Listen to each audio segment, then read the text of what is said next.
Good morning, this is Lucas, coming live from the car wash. Yeah. So I did an experiment this weekend with myself, of course, because it's better just for me to experience things that I co-create. Therefore, I'm not finding things to blame other people for. So being solo has been really important for me to do my self-work. Less distractions, less, all I have is me, right? So, of course, I did a little video on Saturday about negative mantra that I was using throughout the day, just as an experiment to to solidify the work that I actually believe in and do does, in fact, work. And I've proven myself right again as far as experimenting with a couple days of low energy, low frequency, and then ending the weekend on a high frequency as far as watching Theramitis practice and getting to know those guys and listening to their belief system. And it's not like I'm about just one belief system. If it makes sense to me, then I'm sure it's a valid way to look at life. And I practice a lot of things as far as changing perspective in my lifetime to be able to see what works for me as far as, is this actually helping me move forward and uplift my spirit and frequency, or is it really just an example of how you can damper that, So that's why I did the experiment for self, and I had nothing else to do, so it's kind of funny. You don't have anything to do, or I had things I could have went and done. I just chose to kind of be with self because, work gets hectic. You're around people most of the time. And to have that breakaway is good, and to be in my own energy is good. It's not always great for me to mix and mingle energy, especially if I'm trying to process stuff. It's just a huge distraction for me.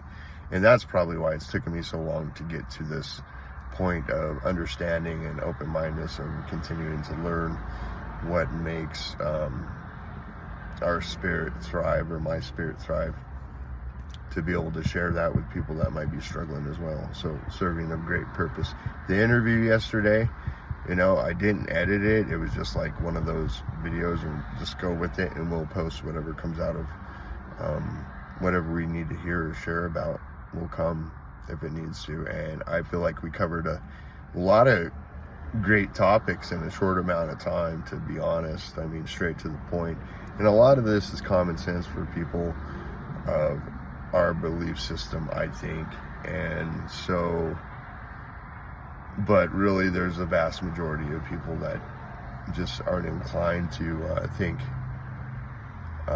look at life in a bigger picture rather than just the minuscule stuff. And when I put myself in low energy, I found I look at the minuscule stuff that doesn't matter. It makes me really shallow. And so when I got to go to West Jordan yesterday and listen to their set and feel the energy and feel the vibe and feel like, you could even feel uncertainties through the vibe, and all these emotions of just being transformed. It's one of the highest levels of alchemy in my mind that I've experienced, and I've seen a lot of forms of it, and it's all good, but this is what's resonated with me most, is the music aspect of frequencies and energy movement and how powerful it really is. And so I kind of want to get a collective interview with a couple of like-minded people that are of the same, they believe the same way too. And it all made sense when I posted it. I didn't even preview the video. I just said, fuck it, let's upload it. Who cares what comes out of it? It's going to be good regardless, because it's authentic, And I've started to realize, I read a little passage in this book, Existential Kink, and that's kind of how I read little inserts here and there, and something to ponder throughout the day. That's how I process stuff. So it was talking about a story about a lady who was that was one of her kinks, was to be treated poorly and abused, and that was like something she liked. There was like a control thing with that. She was able to like control her husband's pattern, and she liked that. And so I started to think, how could that resonate with me? Like, I've been in abuse. What I always seem to go for is people that are mentally unstable, and I try to help them through energy work. This is what ends up happening all the time, and it's not, maybe it's subconsciously premeditated, I don't know, but it usually ends up like that when I meet new people, or somebody's drawn to me out of the blue for some odd reason, and I recognize it.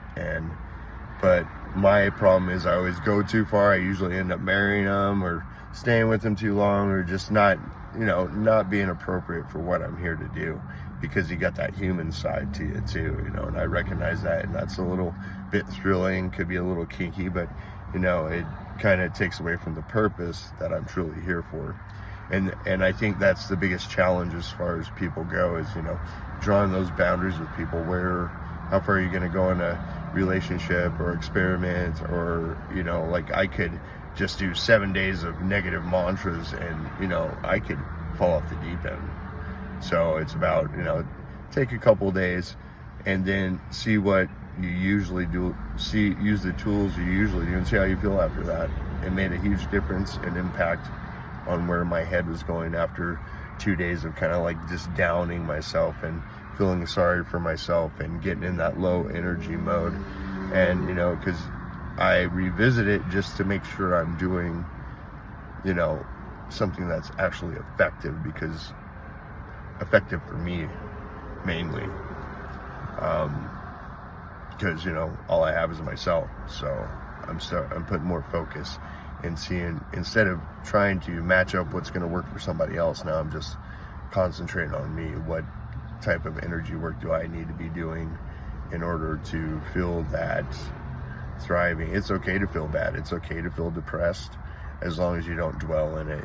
I don't like to dwell in that stuff. I like to maybe stick my toe in for a day or two, and then do something that's going to change that, to make sure that what I am doing is effective for me. So yeah, I just repeated myself. Thank you very much. But yeah, so I hope someone got something out of the interview. I mean, we hit a lot of good topics, I think, topics that mean something to me, and that's what I want this channel to really mean something to me, something I can go back and look back. Like if somebody has a question and I don't have the answer off bat, I bet you I can go through one of my videos, send them the link, and an answer or two might be happening on that video for whoever is stuck and I can't see them. But usually I'm pretty good when people come to me. I'm pretty good at tuning in what their angels and what their energies are asking them to choose in most cases, or just given the choices, and then it becomes just common sense, depending on who you are. Sometimes it's uncommon sense, but if you're through intuition, it's usually like the right answer, almost always. But it's usually not something a part of your brain wants to do, due to fear. I found comes a lot. So it was cool. So my uplifting moment was, of course, music and being around musicians that are like-minded. And then they also took me disc golfing, is something that I've never done. And I know tons of people that do it, and I've never been really like invited up until now. So I was like, yeah, sure, why not? Let's go try this out. And I had a good time. And it's about me doing different things that's going to fulfill my time, that's more healthier and less, just less full of anxiety and the programmed way, trying to get out of the programmed sector of living. Even though I work full-time and I am a cog in this huge monster machine that's happening, but at the same time, I don't need to really believe in what's going on. I really don't need to understand what's going on most of the time. I just need to focus on self and the things I'm doing in order for me to be effective for other people. That's how it'll always be. Remain the example. of choices you might have, because some people forget we do have choices, and every day is a choice. So namaste to you. Thanks for tuning in. If you have if you have a comment, something you want to talk about, if you want to get interviewed about something substantial that you went through and how you got through it on a good foot, you know, I want to bring more of that in, and you know, thank you so much, you know. Namaste to you, because the weirdness uplifts and honors the weirdness in you that's in me, if that makes sense. Okay, have a good Monday. I know it's Monday, but you know, put on a smile, suit up and show up, and do what's in front of you. You know, do the job, do the deed, move on. It's good for the mind, it's good for the psyche to some degree, as long as you're not doing it too much, you know. Gain some balance, and have a good day. Love y'all.